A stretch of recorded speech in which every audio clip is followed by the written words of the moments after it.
자, 오늘 또 지난주에 이어서 수가성 여인에 대해서 좀 볼 건데, 지난주에 그런 얘기 했었죠. 예수님께서 이제 이 여인에게 오신 건 이 여인에게 불편한 일이었다. 그렇죠? 자기는 그냥 조용하게 물기로 왔는데 굳이 와서 가만히 있으면 되는데 굳이 물 달라 하고, 결국 물은 안 먹을 거면서 괜히 물 달라 하고 말 걸어서 유대인의 남자가 왜 나한테 얘기합니까? 라고 이제 불편한 기색을 했고, 거기에 있어서 이제 오늘 본문처럼 남편까지 불러오라 하니, 원래 이제 남녀가 이렇게 상종을 잘 안 하잖아요. 우리 옛날에 그랬던 것처럼 서로 말을 잘 안 썼고, 그 다음에 잘 모르는 사이, 아예 모르는 사이고, 민족도 다르고, 그 민족이 앙숙인 상황에서 얘기를 하는 것도 굉장히 불편한데, 갑자기 남편 불러오라는 건 오늘날에도 남편 데려와, 이거는 되게 쉽지 않은 내용이죠, 그죠? 되게 이거는 무례할 수도 있고, 근데 문제는 예수님이 이 여인의 남편의 이런 문제들을 다 알고 계셨잖아요. 그러니까 알고서 얘기하는 게 더 나쁜 사람이죠, 그죠? 모르면 그렇게 얘기할 수도 있는데, 미안하다 하면서 내가 몰랐다 이렇게 할 수 있는데, 다 알고 지금 얘기하시죠? 그러니까 되게 불편한 거죠. 그러면서도 이 여자가 대화를 계속적으로 지속해가고 있는 거 보면, 그래도 예수님이 무례한 것 같지만 뭔가 끌리는 게 있는, 자기의 어떤 문제에 대해서 계속적으로 얘기할 수 있고, 뒤에 또 다음 주에 우리 예배에 대해서 뭐 얘기할 텐데, 자기의 영적인 고민들에서 얘기하고 이렇게 할 수 있는 존재로 다가오셨으니 두 가지인 거죠. 불편하지만 그 불편을 조금만 참으면 결국은 우리가 하나님 우리에게 주시고자 하시는 것들을 경험할 수 있고, 점점 우리가 자라나는 기회가 될 수 있다는 거죠. 지난주에 이제 그런 불편함을 조금 말씀드렸고, 오늘은 조금 더 나아가서 그런 불편함이 도대체 어떤 여인에게 어떤 의미가 있는가, 그리고 우리 자신들에게도 이 불편함이 어디까지 좀 이어져야 하는가를 보면 좋을 것 같아요. 일단 예수님께서 지난주에 15절을 봤을 때 여자가 이제 예수님이 생수 얘기하니까 나도 그 생수, 각주에 보면 여자가 이르되 주여 그런 물을 내게 주사 목마르지도 않고 또 여기 물을 기르러 오지도 않게 하옵소서. 그러니까 네가 그런 물이 있으면 나한테 주고, 그러면 나 이렇게 물도 안 길러오고 참 좋겠다 하면서 이제 얘기를 했을 때 예수님께서 남편을 불러오라고 얘기하시거든요. 그래서 우리가 한번 이렇게 뜬금없는 것 같지만 물을 주십시오 했을 때 남편을 불러오라고 얘기했으니 그 앞뒤가 연결이 된다고 생각할 수밖에 없어요. 그러니까 생수, 예수님 주시고자 하는 생수에 대해서 얘기하셨고, 이거를 먹으면 네가 지금 먹는 물은 목마르거니와 내가 주는 물은, 영원한 생수는 목마르지 않겠다는 그 얘기에 되게 이제 반응을 한 거죠. 이것도 그러니까 성령의 능력이에요.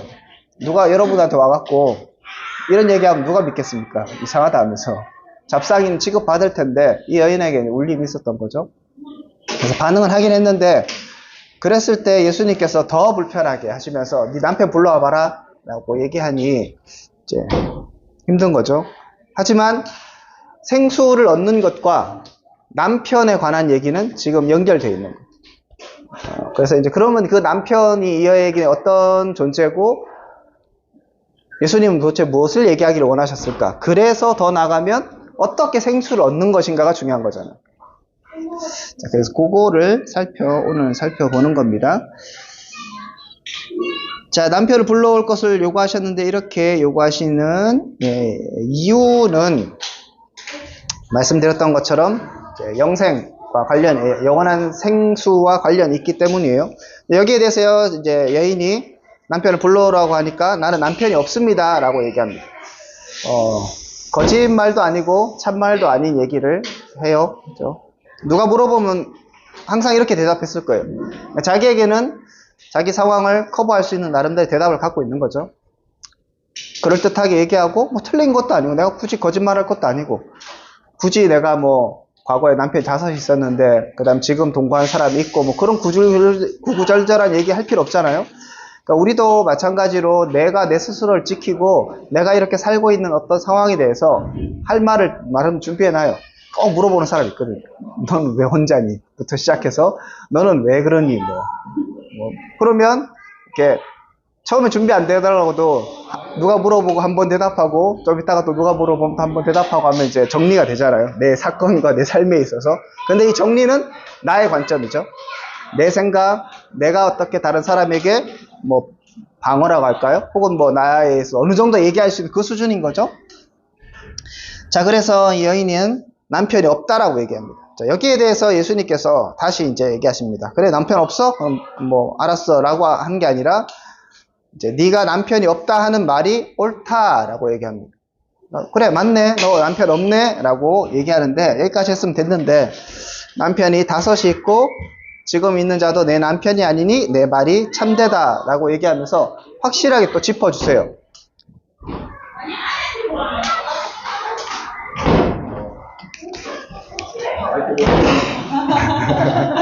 왠지 마이크를 들으면 노래를 해야 될 것 같아요. 자, 그래서 남편을 불러오라는 얘기에 남편이 없습니다 얘기했을 때 예수님이 평가를 해주시는데, 그래, 네 말이 맞긴 하는데 조금 더 얘기해야지 라고 다시 한번 이렇게 확실히 해주는 거예요. 그러니까 네가 한 얘기가 맞지만 맞는 게 아닌 거죠. 그리고 내가 하고 싶은 얘기는 네가 그냥 남편이 없다 그 수준의 문제가 아니라 그 남편이 없게 된 그 상황이 어떤 것이고 지금 네가 어떤 상황인가에 대해서 내가 분명하게 얘기를 좀 해야 되겠다. 이런 얘기들이 오가야 생수가 해결된다는 거예요. 그래서 예수님이 더 불편하게 하십니다. 지난주에 얘기했던 것처럼 이 여인에게 남편이 5이 있고 현재도 남편이 아니다 했을 때 이제 해석의 영역이 굉장히 여러 가지예요. 말씀드렸던 것처럼 당시에 사람들의 수명도 짧고, 그리고 여자는 이혼을 할 수 없습니다. 자기가 주도적으로. 물론 이제 법정에 가서 뭐 이렇게 호소는 할 수 있는데 그 당시의 상황을 보면 남자가 이혼을 원래 요구하는 거예요. 그러니까 버림받는 상황이 오히려 맞는 거죠.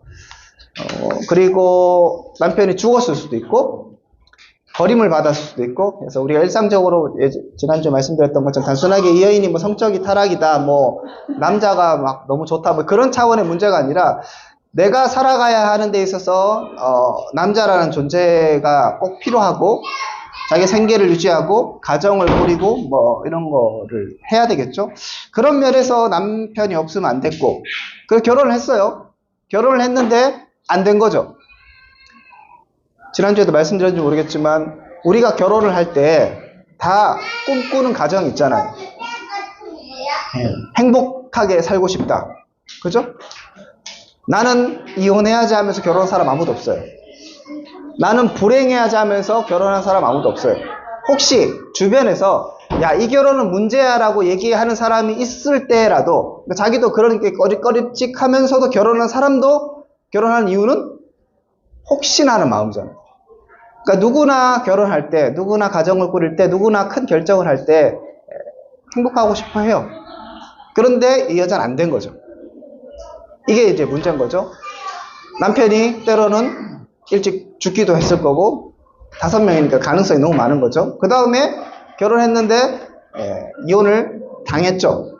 이혼을 당한 거 보면 참 이제 무슨 문제인지 모르겠지만 슬프겠죠, 그죠? 이혼을 당하기도 하고, 뭐 본인이 이혼을 또 요구했는지 모르겠지만, 그런데 또 한편으로는 또 5번이나 결혼했다는 것도 이 여자도 대단해요, 그죠? 그러니까 사람이 한번 질리면 난 다시는 결혼 안 해, 뭐 이렇게 할 수 있죠. 2번째까지는 오케이. 5번이면 쉽지 않은데 또 한 명이 더 있죠. 그러니까 6번째를 지금 시도하고 있는 중이니까. 그 당시의 상황에서 오늘날에도 6번 결혼한다고 치면 이건 연예인 정도잖아요. 그러니까 하여튼 이 여자는 우리가 잘 이해하기 어려워요. 이 상황이 지금 너무 낯설고 지금으로서도 이해가 안 되는데 그 당시에 이렇게 할 수 있다는 것도 참 이해가 안 되고 뭐 그런 거죠. 그러니까 우리가 이제 또 한번 생각해 보면, 그래서 이 여인이 이렇게 6번, 수가라는 성이 얼마나 큰지 잘 모르겠지만 그러면 6번 여기서 다 결혼했을까? 5번? 또 그건 아닐 거예요. 그러니까 지역을 옮겨 다녔겠죠. 그러니까 제가 지난주에 말씀드렸던 것처럼 이 여자가 그 뭐 다른 사람들이 자기를 뭐라 해서 그런 게 아니라 내 인생에 있어서 별로 얘기하고 싶지 않고 사람들과 맞닥뜨리고 싶지 않은 거겠죠.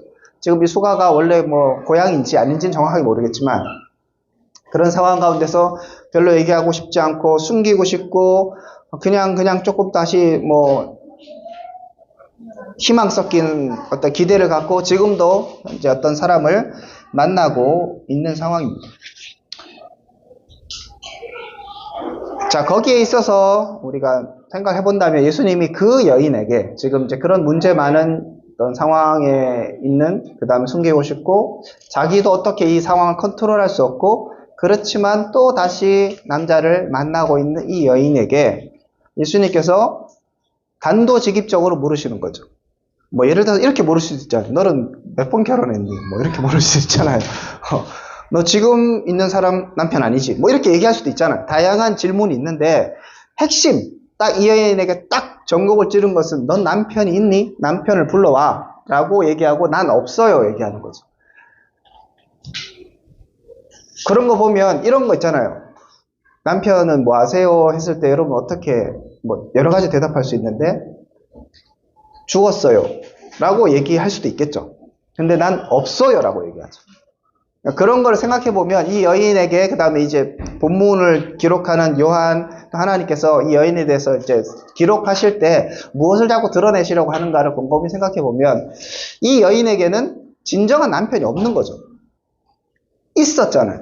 그리고 있을 예정이기도 한데, 뭐 결혼을 꼭 할지 않을지 모르겠지만 그 당시 상황에서는 결혼을 뭐 안 하면 조금 쉽지 않을 텐데, 자 그러면 있을 예정이기도 한데 이 여인에게는 자기가 확실하게 생각하기에는 난 남편 없어요 라고 얘기할 수밖에 없는, 과거의 남편도 나에게 기억 속에는 정말 그 애틋한 남편에서 나의 남편이었다 이런 마음보다는 남편이 없다라고 얘기하는 게 어떻게 보면 이 사람에게는 더 편할 수도 있는 거죠.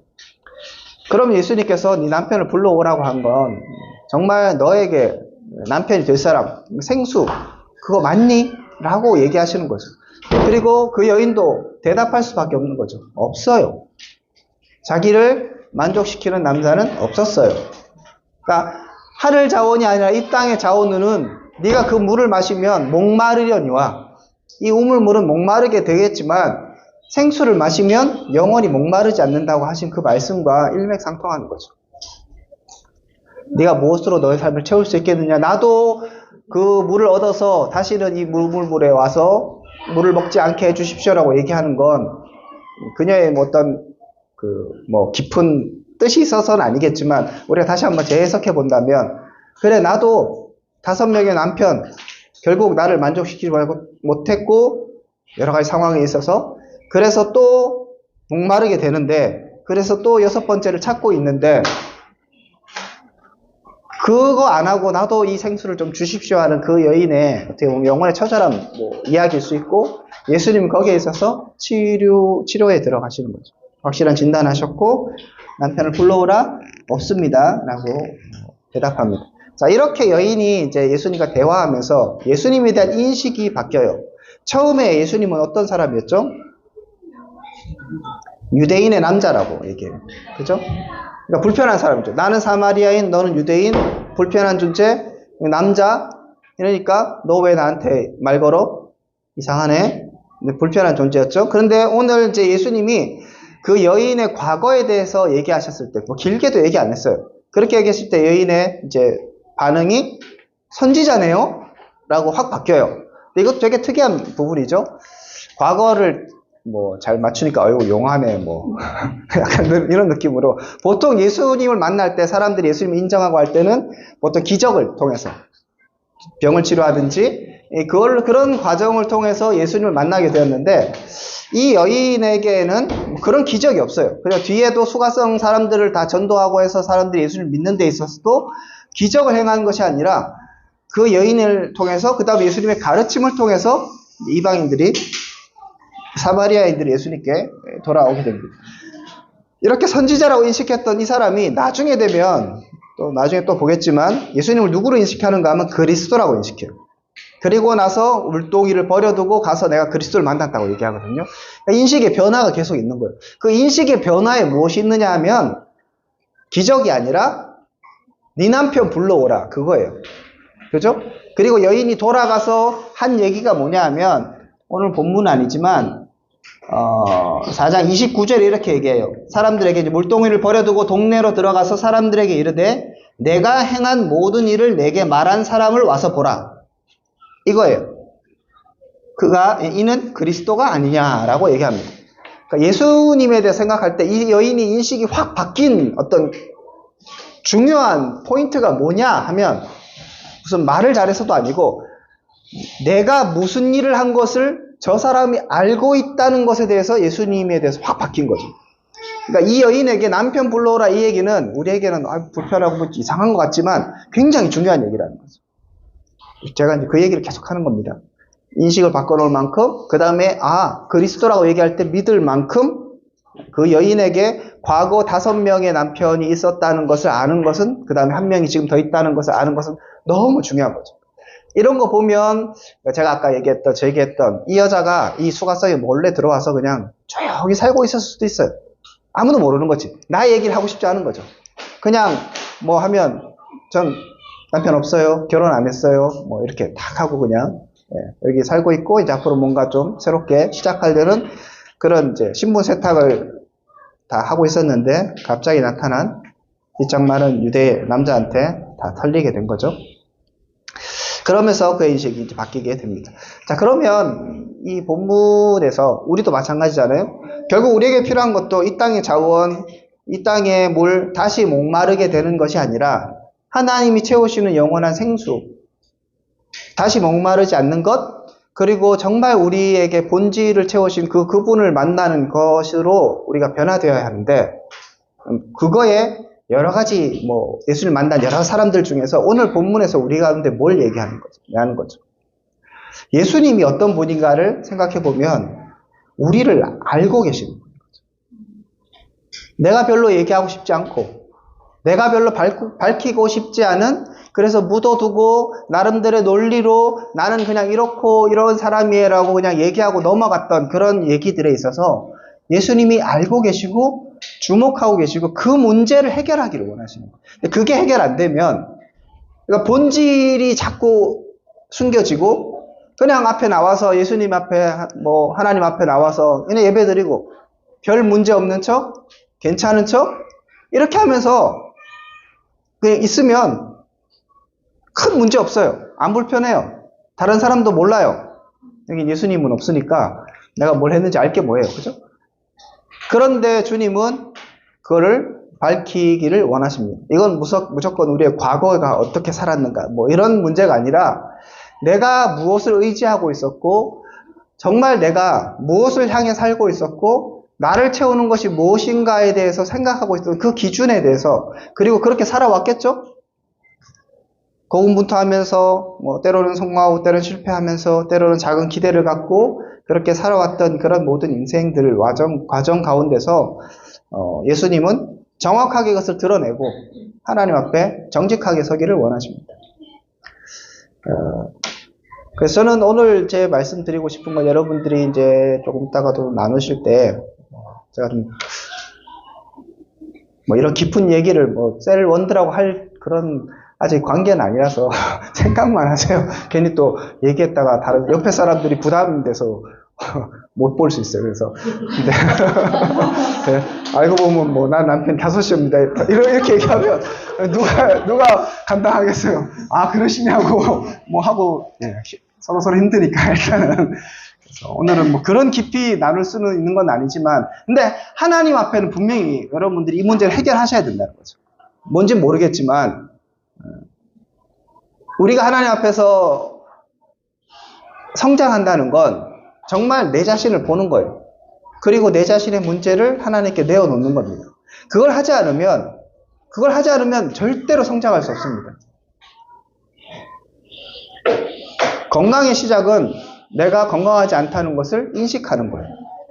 병원을 가는 건 내가 아프다는 것을 생각할 때 병원에 가는 거예요. 이거를 인식하지 못하면 병원 가봐라 뭐 해라 해도 그래 한번 가볼게 하고 그냥 끝나는 거예요. 나한테 그렇게 중요한 일이 아니거든요. 그러니까 하여튼 이거 좀 어려운 얘기인데, 제가 이제 사실 보면서 사람들의 신앙생활을 보면서 저도 마찬가지고 제일 안 되는 건 자기 객관화이고 그리고 자기 안에 무엇이 문제인가에 대해서 대부분은 본인만 모르고요. 주변 사람들은 다 알죠. 저는 저게 문제라는데 아무도 얘기해 줄 수 없죠. 그죠? 본인도 몰라요. 그리고 알지만 숨기고 싶고 직면하고 싶지 않죠. 그래서 나름대로 그냥 뭐 저는 원래 그래요. 나는 뭐 성격이 원래 그래요. 옛날에 그렇게 있는데 뭐 어떡하겠어요. 얘기는 하는데 사실 진심이 아닐 수 있는 거죠.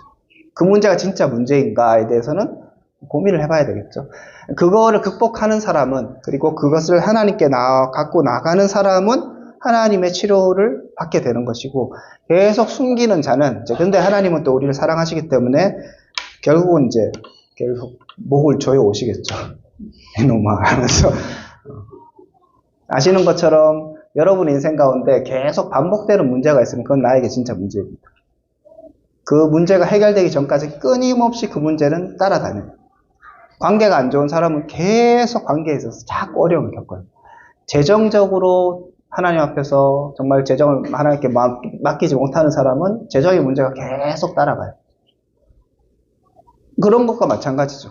근데 그걸 해결해야 되는데 진짜 쉽지 않습니다. 저도 이렇게 그냥 얘기하지만 자기 문제를 직면하는 것조차도 너무 어렵고요.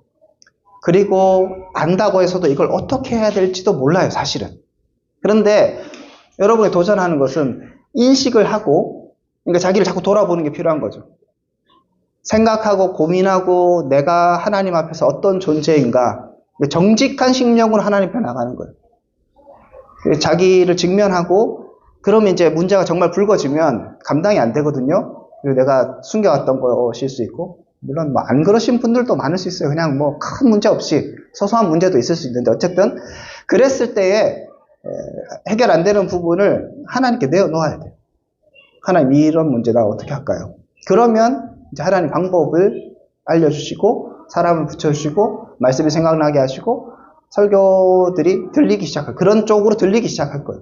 근데 그게 안 되면 변화는 없습니다. 저는 그런 사람을 수없이 봐왔고요.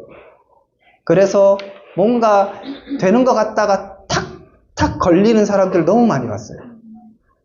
그래서 또 좌절하고 열심히 불같이 가다가 탁 걸려요. 그래서 더 이상 성장하지 못하는 거죠. 그것을 하려면 그 문제가 크면 클수록 죽을 각오를 해야 되고, 이제 좀 별 큰 문제가 아닌데 소소한 문제면 이제 죽을 작업까지는 아니고 이제 대충 각오하시고 해도 문제가 해결될 거고. 그래서 불편해 하시라. 오늘 되게 말씀이 무겁네요. 그래서 불편한 하나님을 만나는 것이 우리에게 유일한 소망일 수 있다. 그것이 신앙 성장의 시작이다. 그런데 그거를 하면 바뀌는 거죠. 이 여인이 12시에 정오에 물기르러 왔다가, 그러니까 물동이를 버려뒀다고 성경이 얘기해요. 그죠? 굳이 버릴 건 없잖아요. 그죠? 성경이 왜 그런 표현을 했겠어요? 그가 이 땅의 생수, 우물물에 만족하면서 끊임없이 기르러 왔었는데, 다른 사람 보기 싫고, 얘기하기 쉽지도 않고, 만나기도 쉽지 않아서, 그렇게 해서 12시에 그렇게 사람 없을 때 나왔는데, 거기 또 한 명 있어갖고 인생이 이렇게 바뀐 거죠. 그런데 성경이 얘기하기를 물동이를 버려두고, 이제 과거의 그 수단, 자기가 생각했던, 자기를 만족시킬 것 같던 그거는 버려두고, 사람들에게 가서 내가 그리스도를 만났다고 얘기를 하는 거죠.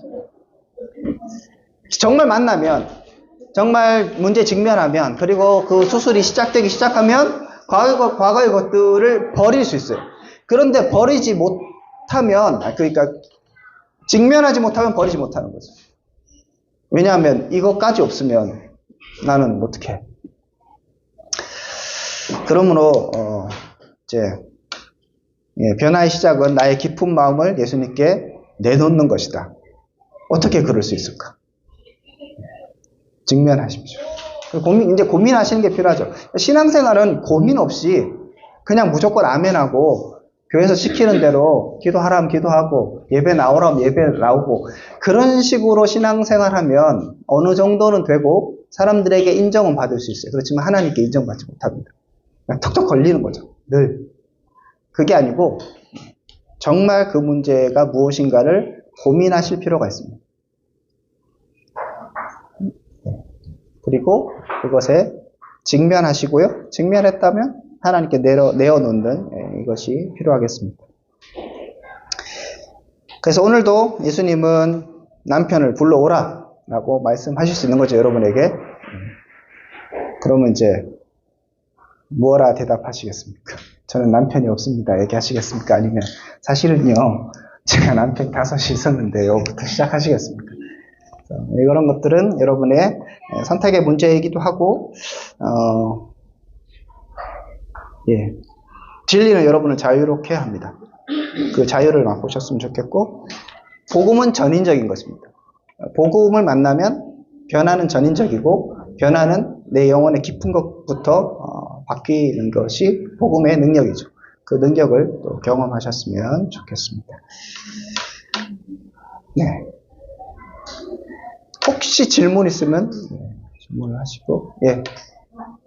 저 남편이랑 걸 같이 계속해서 묵상하게 되면서 이거를 이제 묵상하려면 남편의 의미를 생각하는데요. 그러면 남편이 이게 저에게 개인적으로 만약에 이거를 말씀 묵상하자면 내가 예수님이 아닌 다른 것들로 채우고 있다는 것들을 떠올리는 것 같아요. 예, 기본적으로는 그런 것 같고요. 이제 조금 더 그냥 확대해서 우리가 좀 적용하자면, 하나님 앞에서 내가 자꾸 이제 갖고 있는, 나를 묻고 있고, 뭔가, 아까 표현했던 것처럼 턱턱 나를 막히게 하는, 뭔가 이렇게 하던 것 같은데 잘 안 되고, 그 다음에 그런 이제 사인들은 그냥 내 인생에 쭉 돌아보면, 내가 평안하게 이렇게 크게 문제 없이 왔는가, 혹은 이렇게 뭔가 인생에 굴곡까지는 아닐 수 있지만 그런 것이 있었는가, 그런 것들도 또 생각해 볼 수 있겠죠. 핵심은 내가 의지하는 것, 나를 만족시키는 것, 나를 채우는 생수라고 생각하는 것, 그것이겠고, 조금 더 크게는 전반적으로 내 인생을 묻고 있는 어떤 것. 네, 또 질문도.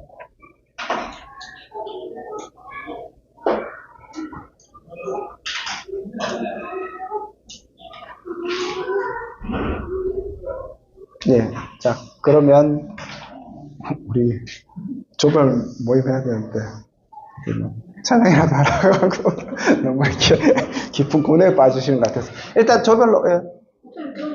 예. 여기 남편은 나의 양점, 이게 본인이 인지하고 있는 것일 수도 있고 그렇지 않은 것일 수도 있죠. 예, 그런데 이제 대부분은 알아요. 자기가 인정하고 싶지 않고, 그러니까 정말 아예 모르는 것일 수도 있지만 보통은 어느 정도 아는데, 내가 이거죠. 진짜 이것이 나에게 큰 문제라는 생각을 깊이 하지 않는 거죠. 그래, 내 문제야. 내가 성격이 예를 들면 그렇지 그렇게 해서 대충 그냥 이렇게 하는 거죠. 그렇죠. 그러니까 이것은 나에게 필요한 것이라고 생각하며 이것은 하나님과 나 사이를 맡고 있다고 착각 안 하면서 요건 원래 필요한 거야 이렇게 나를 자기 위안하면서 적절하게. 이게 예수님 대신 나한테 온 것인지 아닌지 이렇게 구분 못하고. 그러니까 이런 게 제일 중요한 것 같아요. 그러니까 인식하는데 나도 문제인지 알아. 그런데 그 문제에 진짜 직면을 안 하고 대충 그냥 누가 물어보면 나는 이런 게 좀 문제예요 정도 충분히 얘기할 수 있어. 하지만 그래서 그냥 거기까지인 거죠. 그래서 늘 그 자리인 거예요. 늘 맴도는 거예요.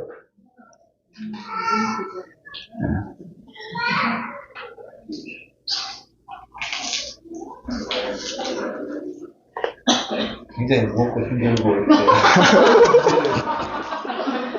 굉장히 쉽게 흩어진 시간 좀 쉽게 생각하면 목사님이었는데 그러한 경험을 얘기해 주시면 저희가 청년 때든지 지금 현재는 지금 쪽팔려서 못 나누겠다 하시면 옛날 얘기해도 그죠? 예. 청년 때 그래서 저도 이제 생각해 봤는데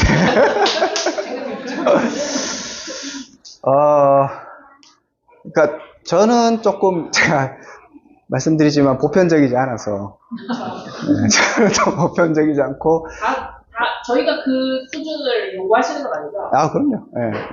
저는 뭐 크게 상처도 없고, 뭐, 그래서. 그거 아니에요? 상처도 없고. 예. 자기에 대해서 인식 확보를 못하는 시간을 하지 않고. 예. 그럴 수도 있습니다. 예. 누가 그렇게 얘기를 했는데, 상처가 없는 것이 아니라 나에게 상처가 되지 않는 거죠. 약간 이제 그런 건 달라요. 사람은 누구나 상처를 받아요. 그런데 그게 나에게 데미지를 주느냐. 그러니까 상처를 받으면 어떻게 하는가 하면 항상 묵상을 해요. 그죠?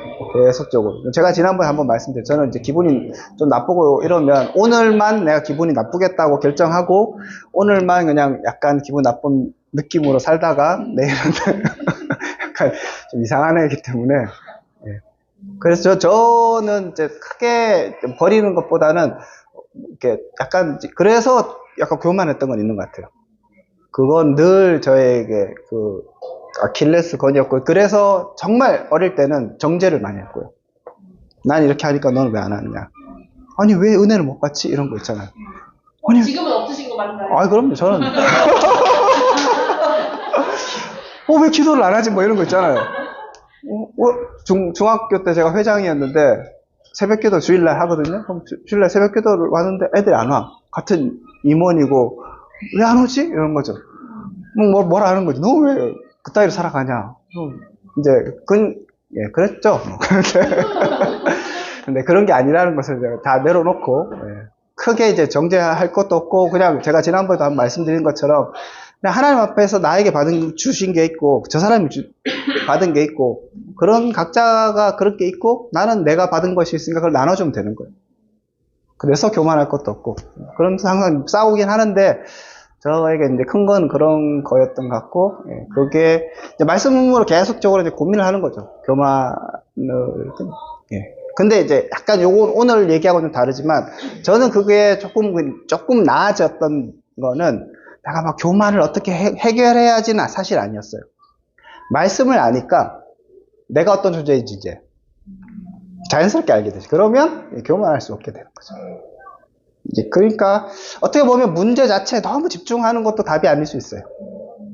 그리고 진짜 말씀을 이렇게 깊이 알고 내가 누구인가, 그러니까 생수가 진짜 무엇인가를 알면, 그죠? 그리스도가 누구인지 알면 자연스럽게 해결되는 문제가 있는 거죠. 어쨌든 간에 직면을 안 하면 문제가 무엇인지 알고 그리고 진짜 하나님이 누구인가를 모르면 복음이 무엇인가를 알지 못하면 아무것도 바뀌는 것은 없다.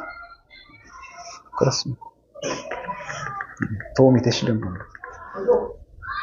그 부분 해주셔서 저희를 정죄하지 않으셨으면 좋겠습니다. 아, 정죄하지 않습니다.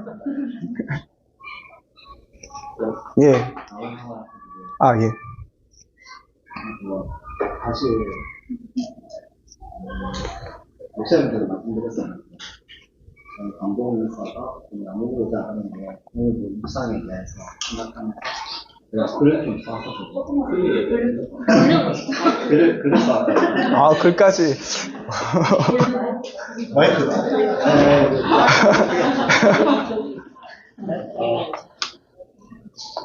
제가 2주 전에 우리들 교회 목회 세미나를 나가서 성령의 감동이 있어서 지체들한테 이렇게 왔어요. 지체들한테 나누고 싶어서 그걸 좀 썼거든요. 그리고 어떻게 얘기를 할까 하다가 어떻게 SK니까 SK 성령학도 수도에 갔다오면 이게 마음이 크니까 SK 읽으니까 SK에 대해서 눈물 흘리면서 하고 어떻게 얘기할까 계속 눈물 흘리면서 얘기했는데 그 고민하는 중에 목사님께서 지난주 주 찬양 때 말씀하신 내용을 가지고 묵상을 좀 하려고 적었거든요. 그 사도행전 3장 1절 말씀 그 안전뱅이 이랬는데 성전으로 들어가다라는 제목으로 요한이 나면서 더 걷지 못하는가 날마다 성전 문문에서 구걸하는 삶을 살고 있었는데 베드로와 요한을 통해 일어나 걷게 되고 성전으로 걸어가 걷고 뛰게 되며 하나님을 찬송하는 내용이었다면 그걸 묵상하면서 저는 한 주간 동안 묵상하면서 느낀 점이 못 걷게 되니까 저라는 것을 깨달았습니다. 20년 넘게 교회를 다녔지만 저는 겉과 속이 달랐고 이중적인 삶을 살며 성전 문문에서 사람들에게 구걸하는 것처럼 저 또한 성전에 있지만 세상을 향한 마음을 가지고 있었습니다. 하지만 신혼 초부터 아내의 권유로 시작된 저의 부부의 큐티 나눔은 앉아만 있던 저에게 저를 일으켜 설 수 있게 했고 성전에 들어가 예배를 회복하게 됩니다.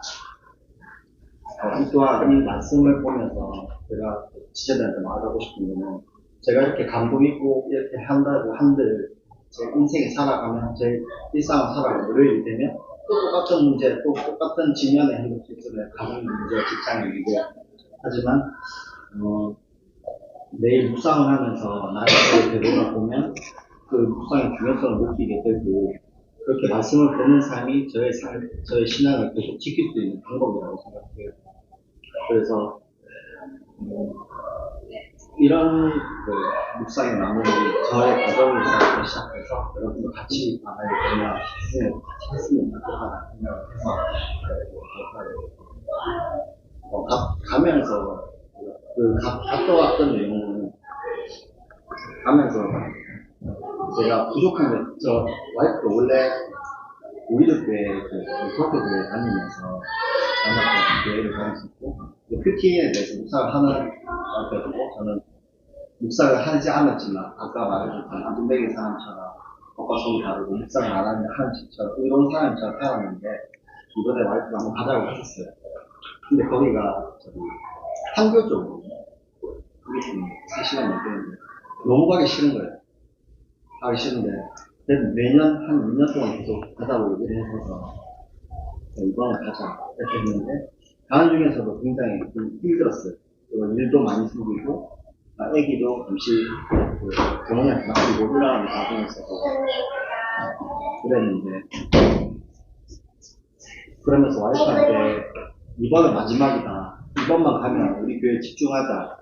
그러면서 저가 저 의로운 척 생각을 하면서 그렇게 얘기를 했어요. 근데 가면서 앉자마자 제가 몸을 너무 흘렸어요. 너무 제가 나약한 존재고 제가 부족하고 제 식대로 사는 그런 사람들이 제가 부족하다는 걸 너무 느꼈어요. 그 사람들 간증에 대해서 제가 호소하는 감정이 아니라 정말 그 말씀을 보면서 그 말씀 내 거라는 게 느껴지는 게 지면서 한없이 눈물이 흘렀고 그런 감정이 정말 이 사람들 보면서 맨날 묵상을 하면서 내 죄를 보니까 성경이라는 게 죄의 기록부라고 하더라고요. 나의 죄를 이렇게 보면서 내가 부족한 게 뭔가 내가 하나님께 나가야 되는 뭔가 많은 것을 느끼게 됐습니다.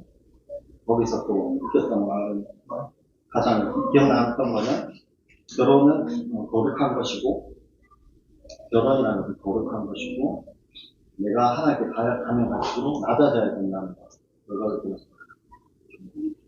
네, 나눠주셔서 감사합니다. 자, 우리 조별로 이제 셀 그룹을 만들어서 이제 운영을 하려고 하는데 오늘 너무 나눔할 때 훅 들어가지 마시고요. 인사하시고 오늘 말씀에 대해서 좀 간단하게 좀 나눔을 하시면서 마무리 하셨으면 좋겠고 리더들이 일단 자리를 잡아주시죠. 그러면 네. 저는 누구의 셀인가요? 예. 구독자 오늘 아침에 해주셨잖아요.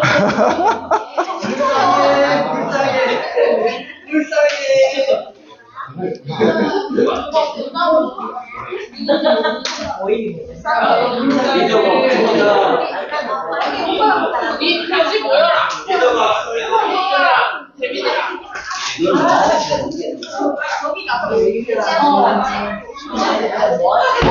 저거 잘 챙겼다.